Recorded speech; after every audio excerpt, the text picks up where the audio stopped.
Okay, if you watch my channel before, you probably recognize these guys. This is Jay. Hey. This is Cage. I told you guys I was gonna do a spoiler review of Barbarian, because there was a lot I could not say in my non-spoiler review. It was very hard to talk about it. But goddamn, so this is a full spoiler warning. So if you have not seen this movie, you've been warned. We're gonna talk about some of the major crazy shit that happens in this. So 3, 2, 1, you've been warned. Okay.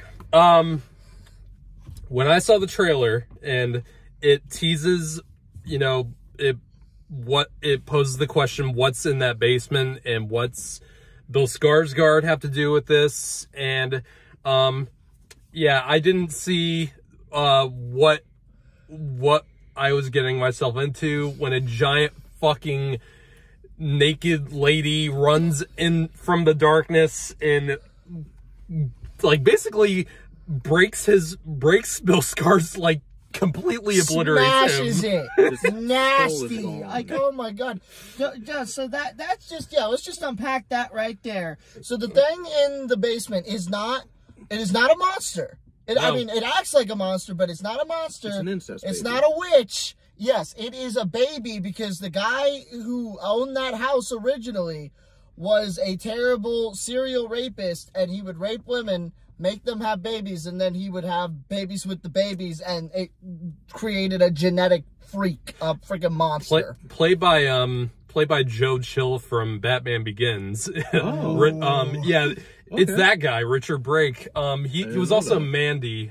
He was also in Mandy in a smaller role. That guy plays a creep in almost everything I've seen him in. He plays a good creep. I mean, yeah. Oh my god. I mean, even in Mandalorian, in that small little part in season 2, I think.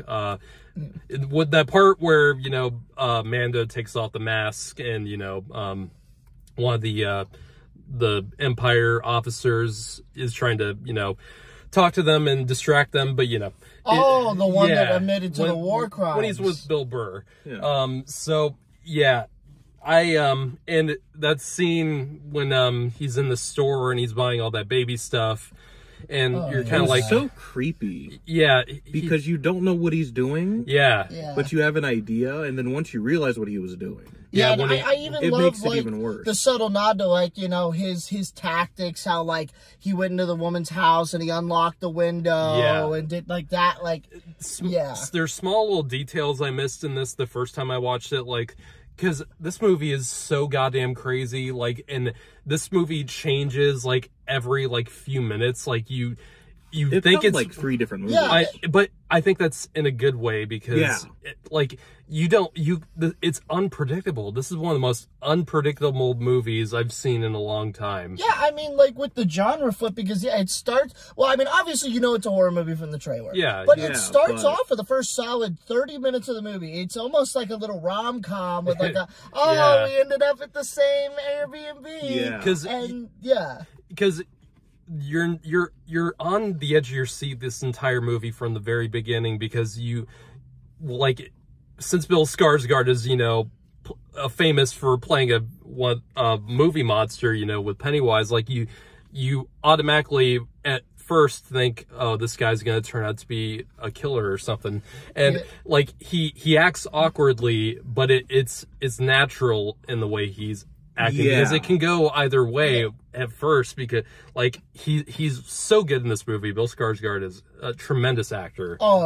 Even, you know, when he's not doing Pennywise, like, he's a great actor, like, regardless. It just runs in the Skarsgård blood. They're all great actors.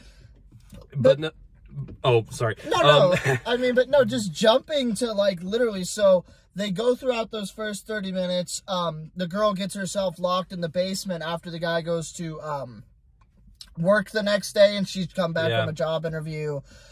She gets herself trapped in the basement, and, you know, and then Bill Skarsgård lets her out after she's discovered this little torture chamber down there, and Bill Skarsgard being a dumb horror movie character is like, well, I didn't see it. Let me go down and check it. You wait up here. I'll go check it.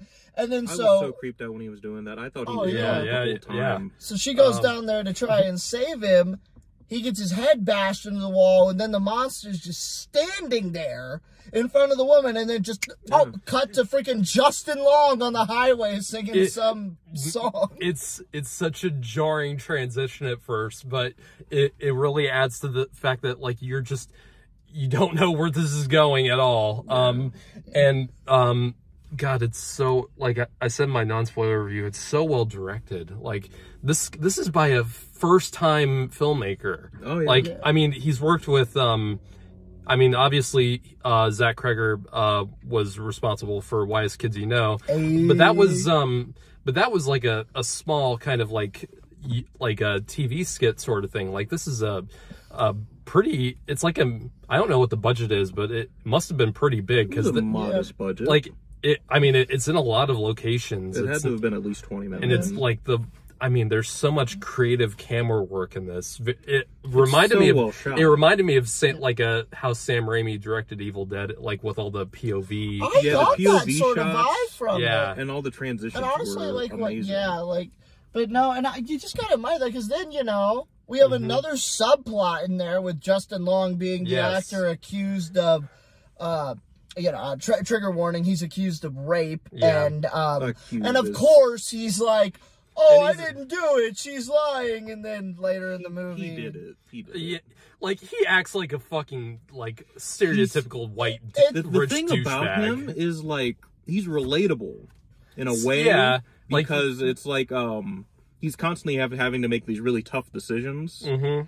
But at the end of the day, he's just a dickhead. Yeah, and he's really selfish. I mean, like you think it. Like after that part where he accidentally shoots Tess, I mean, and I think when you're that high strung in that moment, like in all the after all the shit you've seen, like no matter what happens, if you hear someone speak down there, like you're gonna shoot. Oh yeah, I can understand that. I don't like, blame him for that. The fucking part where he throws her off, and then he says sorry. Like, no, you're fucking not. That's the thing, because it comes full circle. Because it turns out this guy owned the house that they were at, and that's where the old rapist, like. That's where he had all this shit in the basement, and so he shows up, and they get captured, and that's the thing. Tess escapes, tries to come back to save him, and then, he tries to come back and help her, and she comes back in to try and help him, and he accidentally shoots her, so, yeah. What I thought was the greatest was when she finally got the cops, and they finally got over there, they just never believed her. And I'm thinking the whole time, because there's another guy that's there, that's warning them about the house, trying to get her not to go in there. So I'm thinking, this isn't not the first time that this has happened, and probably cops know about this, and they just think it's a spot for crackheads. Yeah, I think that that's a reasonable theory too. Well, I mean, this movie is I think I like this movie because it doesn't need to fully explain everything. It leaves a lot to your imagination. Like it never has to, like that part where Justin Long watches that one of the videos that Richard Brake's character filmed of him, raping those women. Yeah, like it doesn't show you it, there's like 25 of them. And there's a really ton of VHS tapes. And he doesn't even know like their names. It's just like descriptions. Yeah, that's the crazy part. Yeah, it's so fucked up. Another thing I loved about it too was like, well, it touched on the social theme of the like sexual assault and that stuff, but I also like that, like, well, like when the neighbor earlier in the thing, because the neighborhood is gone to shit, and it's no longer good except for that one house. Well, I wonder if it's due to prejudice and racism, because like the homeless guy, like he showed up, or I wonder if it was because all those women started going missing, and then they were like, oh, well, the neighborhood's bad. But like I even kind of like that, because I kind of got that sense too, that like there was some. There's different ways to take it. Like, obviously the whole Detroit, like, economy collapse, that's what's one of the reasons for sure. When I first watched it, because this was like my second time watching it, I was like, I'm like in the halfway point, I'm like, did something really fucked up happen to this town? Like, was there like a bomb? Like almost, or yeah, like almost. it seriously looks like a giant bomb went off and like it destroyed all these houses. I was waiting for them. I was waiting for the witch lady to just start like you get a flashback almost like what's the movie with John Krasinski? Like A Quiet Place? The Quiet Place. Yeah. Like almost like you get a montage of the monster like just running through and just... What I imagine is that there were other children that he had that probably destroyed that whole area. See, I did like that idea that there could be more of them out there. Because the homeless guy alluded that there were more. I think he was referring to Richard Brake's character in that she's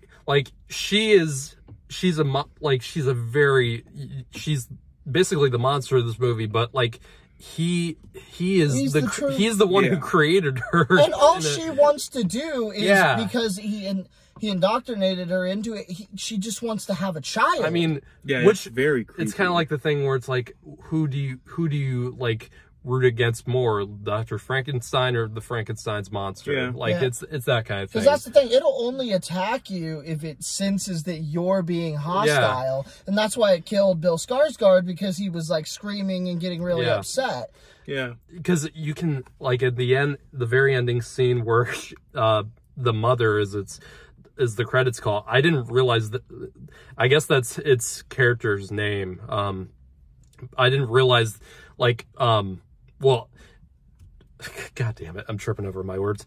When she's over Tess and she's very, she's obviously concerned because she was I guess one of the only ones who treated the mother like a mother. Like she allowed herself to be her baby, and you feel really bad for her that the mother at that point. It's like she was a failed creation by like all of this shit. Oh yeah. What I thought was the creepiest was during that scene where she was trying to breastfeed Justin Long. Oh my god, that shit. And she was like playing with him like he was a baby. Yeah. Oh yeah. So she really didn't like understand what she was doing was wrong. And the hair on the baby bottle.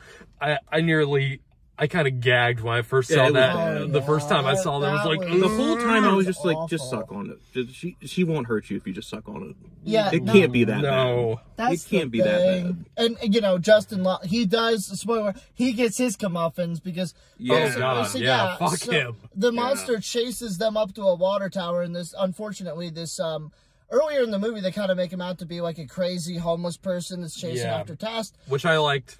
Yeah. I really liked that. Yeah. He helps her get out, and then, Justin Long and her run to his spot he told her to go to, and it's really funny because, he's like, he explains how that thing came about, and then he's like, oh, but she won't come in here. She hasn't come in here in the 15 years. Kool-Aid Man. She rips off his arm and beats him to death with it. Oh, yeah. I mean, there's not a lot of kills in this movie, like on-screen kills, but like the few that are shown. It didn't need the kills. No, it didn't need that at all. It didn't need the kills. The brutality of the movie is pretty understated and it's subtle for the most part. Like, you didn't need to see the videos of these women being raped. You didn't need to watch that. Like, Ridley Scott would have made you watch it 3 times. Oh God, yeah. If this was who did Cabin Fever? Eli Roth. He would have. Oh my god. It would have been. Oh my gosh. But going back in real quick to the the ending. With the ending. So after the monster kills the homeless guy, and then they it chases them up the water tower, and Justin Long's character's like, well, you're already shot and I can still get away, after fumbling the gun. Oh god. It was and so says, stupid. come get your baby, as he fucking throws her off. And she just, there goes my hero. And jumps and dives to save her. Baby. God, this movie is just like a crazy roller coaster. It was very unexpected. And it was hard to predict, which I think was its best element. Because you never knew what was going to happen. Yeah, man, it's crazy that we've had so many comedic people in Hollywood direct horror film for the first time, and we've had I'd say we have 3 great examples of it. First was Jordan Peele with Get Out. Yeah. Then it was John Krasinski with Quiet Place. And now we have Zach Cregger with this, because this is his first film, like Jordan Peele with Get Out. Like, it's weird. Like, I think just comedy and horror, I think, can just go together sometimes in weird ways. Like, it has the same sensibilities, where, you know, it goes together.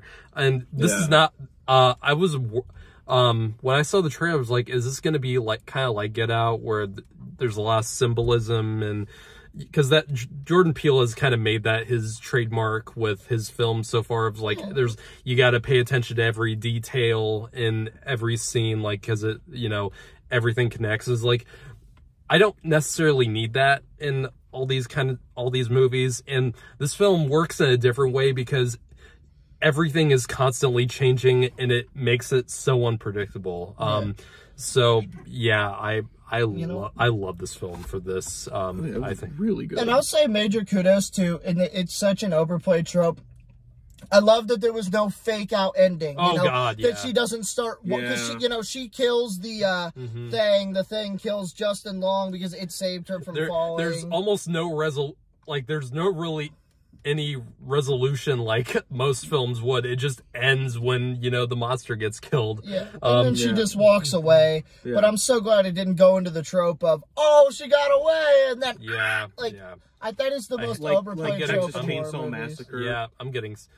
Oh God, that is one of the worst I hated that so much. One of the worst endings. Oh my God, fuck that movie. Honestly, if the ending wasn't like that, it would be a pretty decent movie. I don't know. No, that's a bad movie. I hated it when they're all on the bus and he's just literally none of them. That was the only part I liked. Yeah, because it was the only part that kind of like was clever in any way. Oh my God. But yeah, I think we've said all we wanted to say about this. Hope you enjoyed our spoiler review. Oh yeah.